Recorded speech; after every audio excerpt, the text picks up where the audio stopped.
Fellow Zimbabweans, good evening. I have been communicating the whole day with other like-minded Zimbabweans or with other well-meaning Zimbabweans concerning my positioning and my posture about having Zimbabwe pivot to Washington. I am not saying this out of desperation or out of the blue, but it is after a careful analysis of the global political landscape, and also by the way that God himself told his thread, says that if you want Zimbabwe to succeed, align yourself with Washington. Therefore, I went through a process of which was already an ongoing process of study. I always study, and I came to a conclusion, not just a spiritually inspired conclusion, but actually one that is based on logic. If you look at the earth, the whole world, there is a system, a global system that functions, a global political system, a global financial system. The political system came about because of the United Nations in 1945, right? We know that the League of Nations failed after World War I. After World War II, United Nations is still is still working. Now, what is the United Nations? The United Nations is meant to avoid wars, unnecessary wars. You must remember during World War I and World War II and even centuries before that, countries did not have law against each other. Any country could invade in any country without any justification or need for anything. As long as they've got a bigger military than the other country, they would just invade.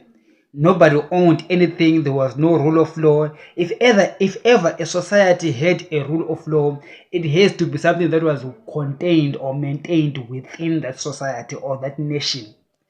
Anything else other than that is up to God. Anything can happen. You can be invaded anytime. So cities used to have city walls. You build walls to keep your city safe from foreign invaders.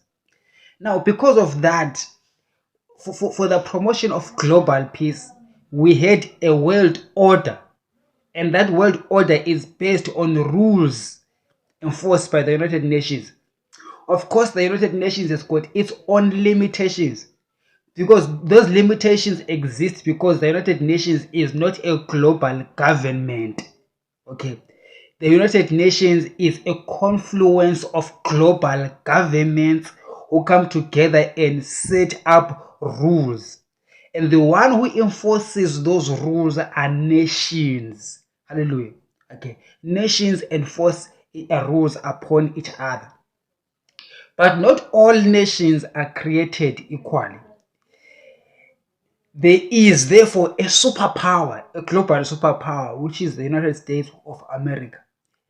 The United States is not a government of the whole world or for the whole world. No, it is one of the governments amongst many governments in the world. However, it has got this implicit superpower position that enables it to police the functionability and the working of these multilateral organizations like the United Nations, which keeps the global political order. On top of that, there's also other layers like the financial system. We've got the International Monetary Fund and the World Bank, which are there to provide financing, not governance, but financing. We have got things like the International Bank of Settlement that helps to settle the banking across various currencies, because all countries have got different currencies. All right. Then you do have your own continental organizations like the European Union, African Union, ECOWAS, blah, blah, blah, blah. Now, what is the point I am making? The point I am making is that this global system, right, that has worked and kept the world from going into war and promoted peace and prosperity throughout the world is what we call the free world. That system is under threat from other actors within the global system who actually want to break the rules and do as they please, and they become like rogue states. And one country in particular that is a rogue state is Russia. Other nations that we can include in there is a country like North Korea. All right, but putting Russia into focus with its illegal war on Ukraine, breaking international protocol, is a threat to global peace and global order. And therefore, it is imperative for nations that are serious about maintaining global peace and promoting global prosperity to stand against any menace, any revolting nation that wants to revolt from the global system that works. So the role therefore of the United Nations, of the United States of America, through what they call American exceptionalism, is basically policing the world, even though the United States itself is not really the government of the whole world, but it becomes de facto government of the whole world. Now, even his USA itself is actually having to carry out its actions under the what's gonna call it, the provision or the rules-based system that we've all come together to agree with, to understand. So when we have the war against Putin, it mustn't be looked at as the US war against Putin, but it is a war of the free world against the rogue elements of the nations. Hence, I say that Zimbabwe has to be found in a place where it supports countries that promote peace and global prosperity. Because peace is what promotes global prosperity. And war does not promote prosperity, but war promotes prosperity only for warmongers and warlords and dictators and kleptocrats. So what happens with countries like Russia and other nations that support Russia? You will discover that in those countries, they are ill run. They are run by dictators, people who do not want to respect the rule of law, people that are not democratic, and people that are there to trample on human rights and therefore do not want their countries to succeed. In that regard, those people, those politicians, they tend to vote against the global order. They tend to vote against the free world and vote towards Russia. And if they are afraid, if they're timid, they tend to abstain and they stay in the middle. They say we don't want to vote pro-America or pro-Russia, we just want to be in the middle. It's because they are timid, they are stuck between the goodies that come with being members of the free world and also the goodies that come with being a rogue state that is usually corrupt. Do you understand? So if you want to take Zimbabwe towards the path of global perverts, global corrupt people, and you're not interested in a rule of law and good governance, you will be on the Russian side. So when I was discussing with my other comrades, we were discussing the differences of communism and socialism, and actually between communism and capitalism. And I was suggesting that we need to take Zimbabwe towards a path of capitalism. And some people suggest that no, capitalism is a bad thing. America is bad. We need to be socialist. Russia helped us with the war of liberation and socialism. And then I picked up something in that discussion, that it is actually the terminology that is the problem. What I call capitalism might be different in my head from what you think, and what you call socialism can be different in my head too. Let us drop the words. Let us not talk about the word capitalism or socialism. Let's look at the realities of nation economies. You will discover that there is no country that is purely capitalist, or one that is purely socialist or communist. I don't even know the difference between communism and socialism, by the way. Yeah, to me, it's just one and the same thing. They just use interchangeable. I hear there is a difference, but whatever it is, it's too legal anyway to pay focus on. Now, basically, the gist of the matter is that some people believe that capitalism empowers the capitalist, and therefore will cause those that do not have the capital to not win in the race of social mobility. Therefore, that is their concern with capitalism. And therefore, you would need a social net, okay, so that those that are poor or that are left behind because of the excesses of capitalism may actually find relevance in the market structure. I totally agree with that. That's actually my position. Okay, I totally agree with that. Good position. And I do believe that we all agree on that. I mean, even the United States itself is not purely capitalistic.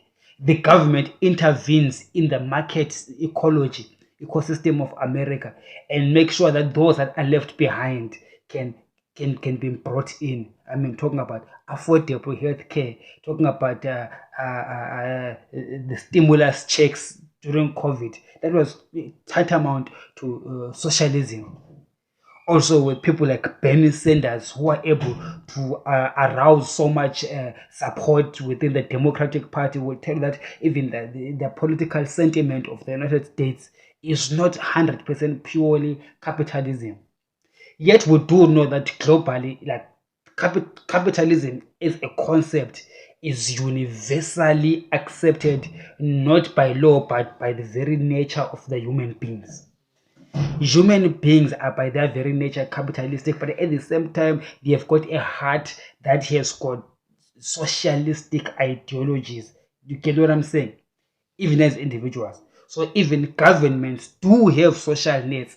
So I do not want to be so much into that into the argument of capitalism versus socialism as a government policy standpoint, because I believe that all governments across the world basically practice the same thing. When we talk, so now the real matter when it comes to these two ways is actually, do you stand with the West or do you stand with China and Putin? It's got nothing really to do with the concept of how does the government affect the market, but it's really about which relationship, who are you relating with the USA, or you're relating or with China and Russia. If you're relating with the USA, you're actually relating with the free world. It's not just United States, it's also the free world, the British Commonwealth, the European Union, all the members in the free world, in a rule-based system, and an economic system that works, an economic system that is well provided for and robust. It's got a robust institution and needs countries that join in there who also are going to follow those rules, and the countries that join tend to succeed. All of them. Look at South Korea versus North Korea. Look at Taiwan. Look at Hong Kong versus China. Okay, China began to succeed since 1970 after joining the system from many years of poverty in the last 100 to 150 years. But Hong Kong had already been part of the British Commonwealth before. You understand? So because of the British in Hong Kong already was a capital base before 1970. You can now clearly begin to see differences between prospering countries and failed countries. All failed states do not have a good relationship with the USA. You can take that to the bank. Study all failed states and you will always come to one conclusion, that they all have a fallout with the global system. It usually sold as if they've got a fallout with the USA alone, but they actually have a fallout with the rest of the free world. It's just that the United States becomes the police or the face of the free world, so it appears as if it's a breakdown of relations between that nation and USA, but in actual fact it's a breakdown of that nation and the whole of the free world. And all nations that have come to their senses and joined this free world, which includes always mending relations with the police of the world, which is Washington. When you mend your relations with Washington, that is when nations are actually uplifted out of poverty.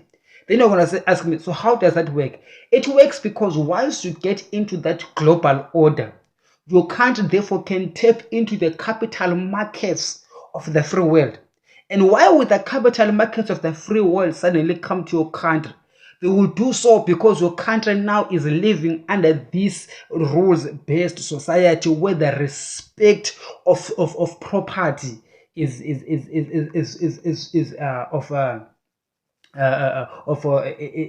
respected.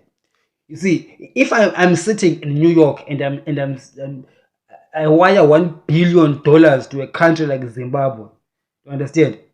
I need to be assured that I can get my money back. How am I assured? Knowing that I have to know that the country respects the rule of law. Understand? Property rights are respected. If my money buys properties, I have to be assured that the government will not wake up tomorrow and say all land or all houses belong to foreigners, now belong to the government.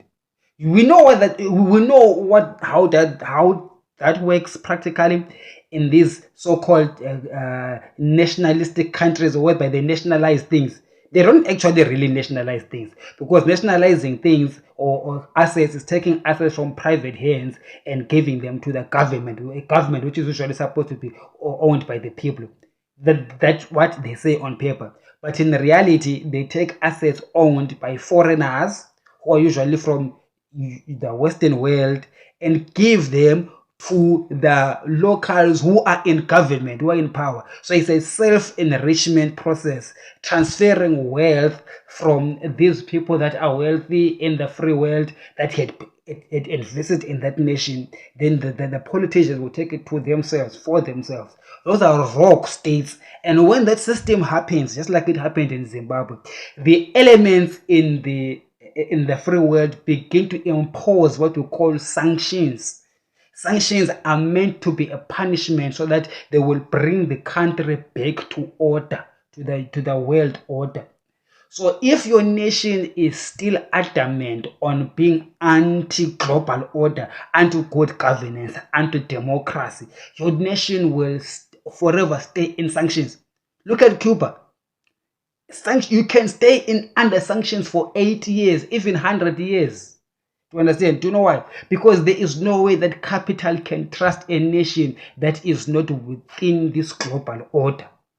So my position is that for Zimbabwe to succeed, it is important that we need to go back to the global order where there is peace, unity, a promotion of prosperity, and therefore global capital will be more than happy to flow into Zimbabwe if we now have a government that will promote a governance system which is rule-based, the rule of law, fighting corruption and respecting property rights. The world has got no shortage of money. You must get that right. Money is printed just like this. The Federal Reserve can speak $80 billion into existence. I told you that I am looking for $80 billion US to kickstart my government, the new government of Zimbabwe. The Federal Reserve doesn't need to go and dig ditches to get that money. They can just print it into existence now. The world has got no shortage of money. Okay, money is readily in excess supply.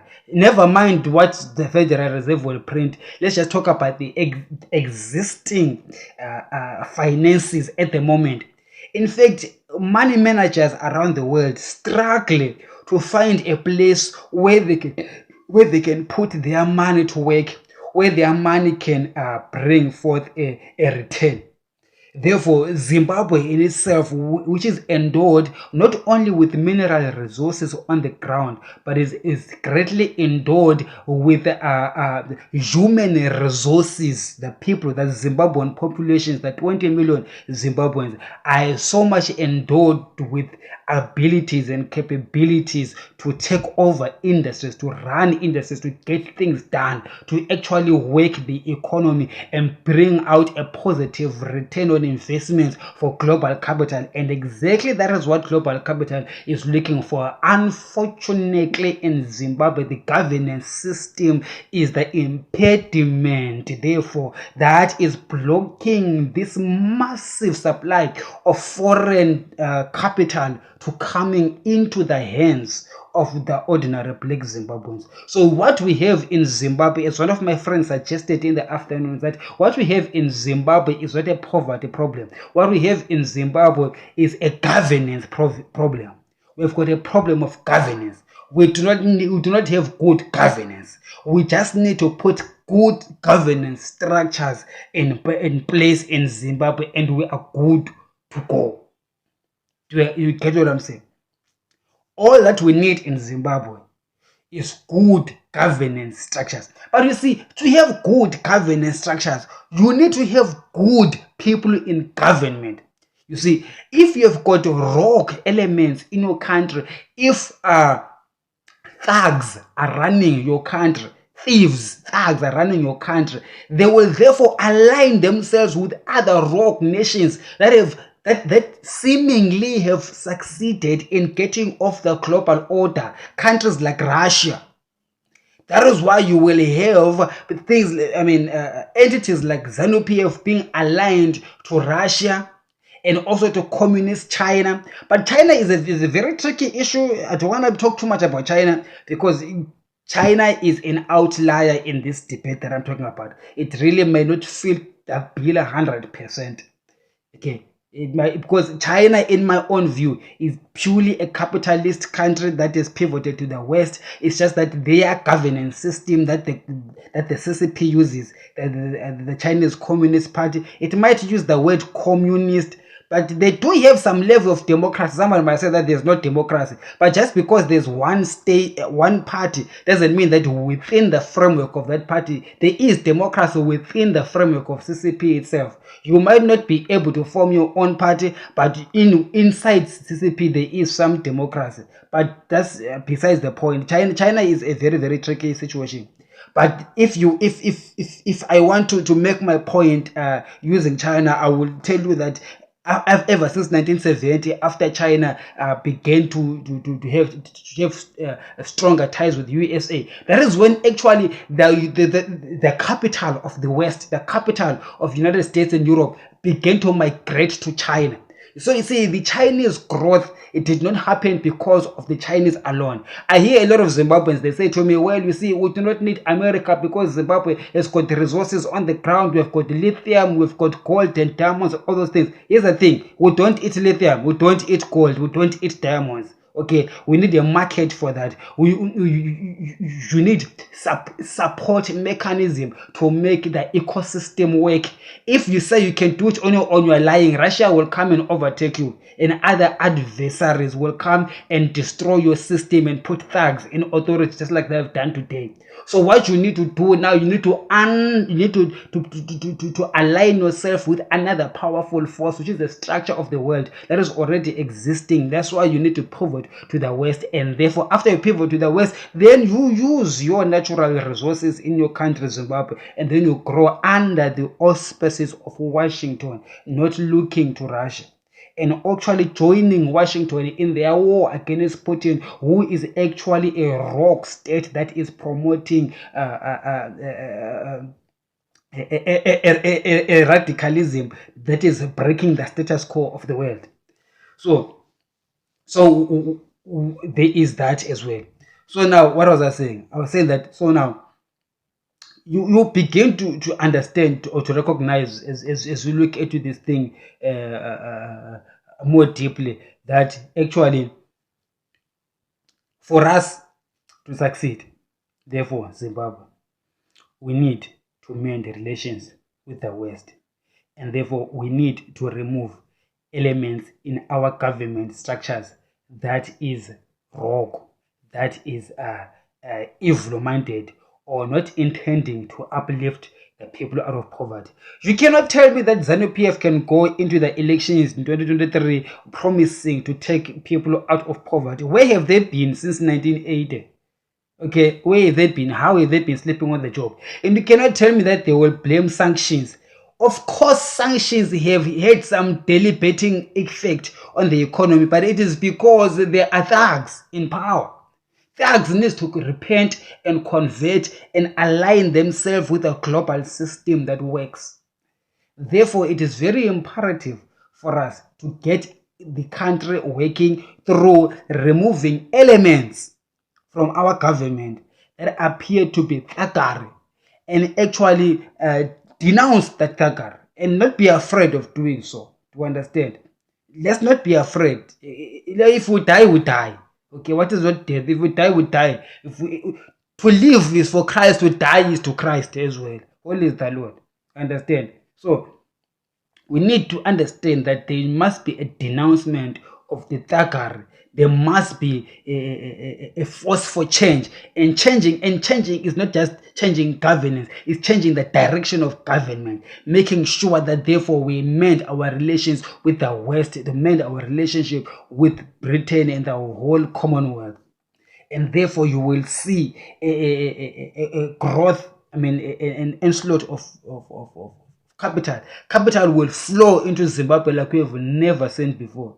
There will be an avalanche of global capital. I know in the United States there's excess capital. That is why there's inflation. Inflation is caused by excess amount of money in the system without actually increasing the amount of produce in a society. For example, if the society has got 100 loaves and there's $100, the $100 chasing 100 loaves will cause each loaf to cost $1 each. But now if you have got $200 in the system but there's still 100 loaves, it means that each loaf should be $2. So what has happened in the United States and in the Western government, you see, they're not talking about inflation in the UK, high inflation in Europe, high inflation in USA. It's caused by the fact that productivity has not grown, but yet the money supply has tremendously grown. In the last 3 years, since the pandemic, the Federal Reserve has actually printed money or increased money supply 3 times by the factor of 3. Which means, therefore, there will be inflation in the West and in Europe. Now, one way of fighting that inflation is raising interest rate. Raising interest rate makes the people who are having the money in the economy to take that money back to the owner, which is the Reserve Bank, so that there will be less money in the economy. That's why the Federal Reserve is raising interest rates. It's trying to mop up the excess money supply in the system. Now, one way of actually fighting it is not just raising interest rates, but it's also exporting the money to other geographical places in the world where there is a shortage of money to equalize the whole thing. Do you understand? So as I'm saying that Europe and the Americas, they have got an excess supply of cash, yet Africa has got a shortage of cash. However, capital is smart. Capital recognizes of the shortage of cash in Africa, but capital cannot invest in Africa because most African states are rogue states. To understand, if they put their capital in Africa, it might work. It might not work because the governments in Africa, which do not respect any law, will wake up in the morning and say it's now ours, Torah. To understand, hence the need for good governance. So when you have got good governance, it's like you are preparing a system, or you're preparing a big pot or a silo or some storage device or huge storage device, because there's already water that needs to be stored somewhere. So there's an oversupply of water in the West. So you need to create this big dish in Zimbabwe so that excess supply will pour into the country. So I'm telling you, the moment you get your government in order in Zimbabwe and the Western capital begin to recognize that, there will be an avalanche of that flow, because there's already pain in the Europe in the European Union and in America caused by excess capital, excess money. See, they've got their problem is not a shortage of money. Their problem is actually an excess supply of money. Too much money can also become a problem, and that too much money needs to find a place. It needs a soft landing somewhere.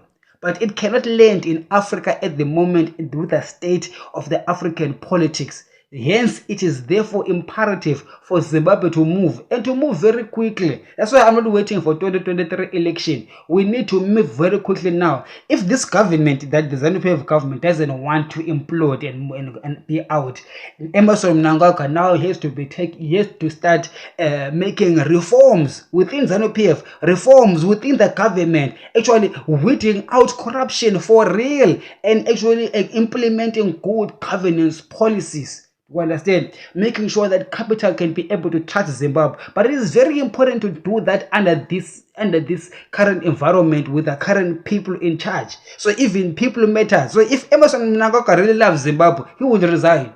Okay. If he loves Zimbabwe, if ZANU-PF loves Zimbabwe, they would actually disband ZANU-PF as a name, because that name is heavy hidden, is very ridden with toxicity over the past 40 years, and there's no serious investor who will be investing in Zimbabwe with that name. What we need in Zimbabwe is now a new political consensus that is going to be comprised of all political players and non-political players, not only ZANU-PF, not only CCC, but people across the board who will scratch the old system all together and set a new one. Disband ZANU-PF, disband MDC, disband CCC, disband the past, and start a new plan for Zimbabwe. A new plan, a new agenda all together from scratch that is going to work. Make sure that when you've got a new plan, it's not a ZANU-PF plan, it's not a CCC plan, it's not anybody's plan, but it's a plan for Zimbabwe. That is the only way that can attract investors. And you need to change the face on top. The face on top, which is the name of the face of the president, it must be a new person. You see, people who value political positions, let me tell you something. This time around, this is not your year. Okay, this is not a year for being no, that's not the year. Because right now what we need is confidence. Unfortunately, Emmerson Mnangagwa as a presidential candidate does not provide confidence for the Zimbabwean economy and the future of Zimbabwe. I do not see him in the future Zimbabwe politics, because he does not inspire confidence even to the global elites, to the global markets, and even to the local Zimbabweans as well. So if Emmerson Mnangagwa truly loves Zimbabwe, he will do everybody a favor and actually step aside. Stepping aside doesn't mean going to jail. Stepping aside doesn't mean being powerless. It just means that going out of that position of becoming president, because his name carries the toxicity of ZANU-PF of the past that we cannot carry on forward with. That baggage is unnecessary for the nation. What he needs to do is to step down, go to his farm, stay there, relax, be well taken off. Nobody arrests him, nobody touches him. He begins to be part of a process that he hands over power. We need the police, the CIOs, and the soldiers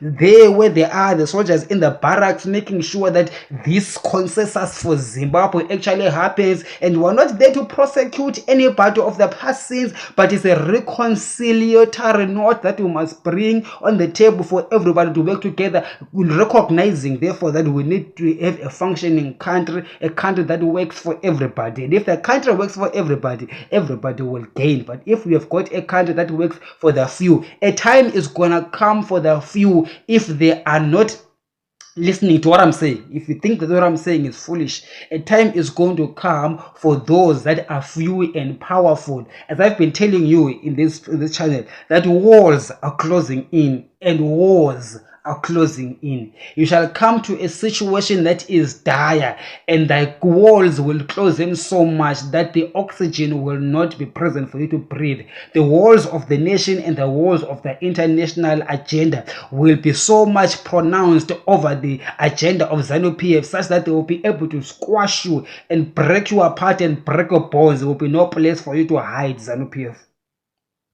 So if you are wise and you are a clever organization as you purport to be, you would be right now garnering people like me, people like Chamisa, people are outside in different political formations and begin to say, guys, so to make Zimbabwe work, we as ZANU-PF we are disbanding, we are liquidating our estate and asking and bringing some of our brilliant minds to this new Zimbabwe and asking the CCC and the MTC and other political formations and other civil organizations to pour in their people into this new consensus for Zimbabwe development, which is going to have a new name rebranded, and it will therefore be able to ensure that we are going to come up with strategies that will ensure that there is good governance and a pivot to the West, which is rejoining the global order for peace and development, so that capital can flow into Zimbabwe and Zimbabwe will see a growth trajectory. We will experience a growth trajectory that we have never experienced before, because global capital is ready and Zimbabwe itself as a ground for investment has been cultivated enough and it is so well ready right now for that growth impetus. What is limiting right now, what is limiting us and debilitating our economy is the insistence of ZANU-PF on maintaining its status quo as a party in power, when it's actually clear right now that ZANU-PF in power is equal to Zimbabwe being destroyed and Zimbabwe going nowhere with no future, with a perpetual suffering, perennial suffering and poverty even for the next 100 years. Because no matter how much resources we have in the country, no matter how much oil we have in the country, it will definitely not translate to economic prosperity. You do not need to look far to understand that endowment, being endowed by natural resources, does not translate to a transforming society. Look at Venezuela, look at Nigeria. Venezuela has the largest oil reserves in the world, yet they've got the highest inflation rate in the world. Nigeria has got some of the cheapest the largest oil reserves in Africa and very cheap to drill oil. Yet Nigeria right now, the revenue of Nigeria every year, the revenue of Nigeria is not enough to pay the what you call it, the interest on Nigerian loans.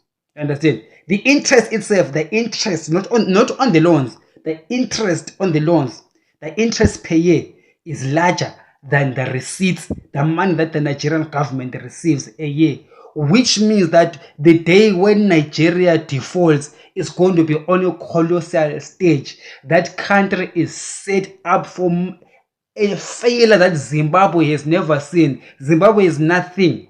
There is going to be a catastrophic failure in the Nigerian economy because of the oil revenue thievery that is going on. A nation that is supposed to be producing over 2 million barrels a day, yet records only 1 million barrels, which means 1 million barrels per day are stolen in Nigeria. Not talking about all other systems and all other rent-seeking systems that are present in that country to siphon funds from the public purse to private hands. Yet that country is rich with lots of oil that can transform Nigeria. Why am I saying this? It's the same thing in Venezuela as well. You understand? Why am I saying this? I am saying that we have got all these minerals in Zimbabwe and we've got oil and gas discoveries. Therefore, we will not need America, we will not need anybody who are going to succeed. Does not necessarily translate to economic functionality of a country. Giving you the examples of Nigeria and Venezuela, saying that corruption, excessive corruption, will cause a resource-rich nation to be cursed. Never mind the wars, the insurgency, wars that come because of resource-rich countries.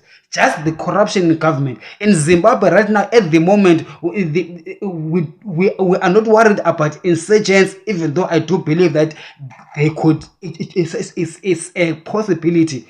But right now in Zimbabwe, we are worried more about the corruption which is in government, the rampant corruption, because there has been no stoppage to this hemorrhaging in the economy. It does not matter how many oil fields we shall drill in Zimbabwe. Still, because of ZANU-PF's rampant incompetence and unwilling to admit that the system of governance is not in where it is not conducive, is not sustainable. Because of that, they will stay even much further in power. And knowing that we're about to discover more oil and more diamonds, it gives them more impact, more of this need or desire to stay in power, even though they do know that their time has run out. Hence, I am saying that the patience of the Zimbabweans, never mind the patience of the Zimbabweans, but the patience of the global order. See, as the United States is fighting its war against Russia, even in Africa, it will have no choice but to fight its war against Russia, even in Zimbabwe, and rooting out the rogue elements in all nations. Okay, it's not just USA, but the free world, because the free world has to work for freedom across the whole earth. Every nation has to be freed. So therefore, the free world, as it irons out the earth and uproots the rogue elements across the earth, including Zimbabwe, a time is going to come that even in Zimbabwe, the free world will actually remove ZANU-PF one way or the other. And during those days, the walls would have closed in and it would have been too late. And as I have been telling you, ZANU-PF, that you should have been listening to me. You should be listening to me. You should be taking notes. You should be listening very attentively. Right now, there is no channel on YouTube, across the whole spectrum of YouTube, that is benevolent to ZANU-PF more than this one, because I'm actually becoming your watchman and speaking truth to power, so that power may actually escape the wrath of God that is coming. To understand, where in the world will you get somebody who is not paid by power or is not in the pocket of power, but stands on the city walls and watches out for the enemies that are coming? Yet in this case, those that are in power themselves may appear to be the enemy to the so-called enemy that is coming. The enemy could be actually the liberators. So however, the enemy that's at bay, or the army that is coming, can be held at bay if those in governance can actually get to this Damascus moment quickly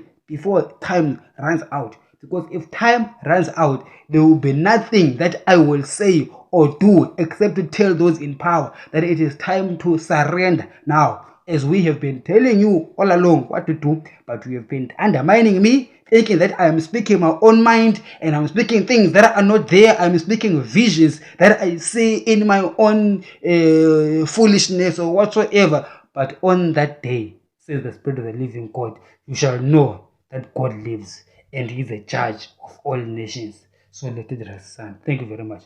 My name is Ngobani Zondo. Thank you for watching the Real Zondo Convention. Share, like, and share more specifically to the people in power, to the people of ZANU-PF, to Emerson Mnangagwa himself and his buddies and those around him, so that they can know very well that they still have an opportunity. They still have an opportunity to create a Zimbabwe consensus that will make Zimbabwe work and everybody will be happy, including the people that are in ZANU-PF themselves, when they disband and disassociate themselves with ZANU-PF and get to joining a new formation that will be a new initiative or new agenda for a successful Zimbabwe. And that is the only way that ZANU-PF can save itself.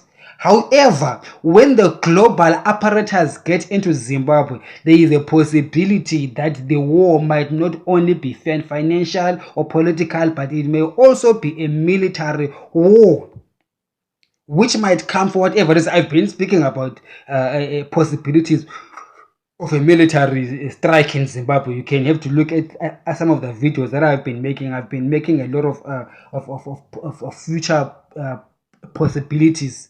You understand? So when it comes to that position, actually, okay, the Lord says to me that it doesn't actually need to be an actual physical war, military war. It can be war that can be in the market, a market structure war, whereby the business of ZANU-PF itself can be affected. Thank you, Lord. God said that the business of the business itself, such that it can be attacked in such a way that you will not be able to make money anymore from the resources, from stealing oil or from stealing chrome and diamonds and thinking that they're going to sell somewhere. Those people that you are selling to, or ZANU-PF, God says, they will be chopped off from you. It is them who will not want you anymore. Therefore, they will actually not buy from you. What are you going to do? Are you going to eat gold? What are you going to do with the mountain of gold in your house? You don't want to do anything. You're not even allowed. You're not even allowed to get out of the country. You're not even allowed anywhere. And the people in the country do not want you. You have got a mountain of gold and diamonds in your room. Are you going to feed yourself with them? No, you won't. You will actually be buying bread if you're not allowed to go out and you're hiding and everybody in the country is looking for you and the political climate has changed so much. You will buy one loaf of bread for a brick of gold. It will take you 60 days and all the gold and diamond hidden in your house will be finished just buying food. Can you imagine what a dire situation? You will have your own economy. Your own economy is going to, you have your own personal inflation. Because you are afraid of getting out of your house, each gold bar you will have to give someone so that they can go buy you bread. That is an experiencing your own personal inflation. While it's out there, the country is becoming better and better. So there is very many strategies that the Lord can use against ZANU-PF. However, I have to tell you right now that you need to put your house in order and listen to the man of God speaking the words of wisdom to you whilst there still is time. You see, killing me or trying to close my mouth is not gonna cut it, because you actually need me talking, not me quiet. You need me talking, because my talking actually becomes an asset to you so that you can strategize yourself and reconfigure your political party, your positioning in such a way that you will be safe, as I am suggesting to you how you are going to do it. But silencing me, you will get yourself to a place where you do not know what to do and you wish I was there to give wisdom, because my head is connected to God. Anytime I'm here, I will speak. God will tell them this, tell them that, son, here, now that they are here, they must do this because this will happen or that will happen. So if you silence the goose that lays the golden egg, what are you gonna feed on? Holy is the Lord. Good night.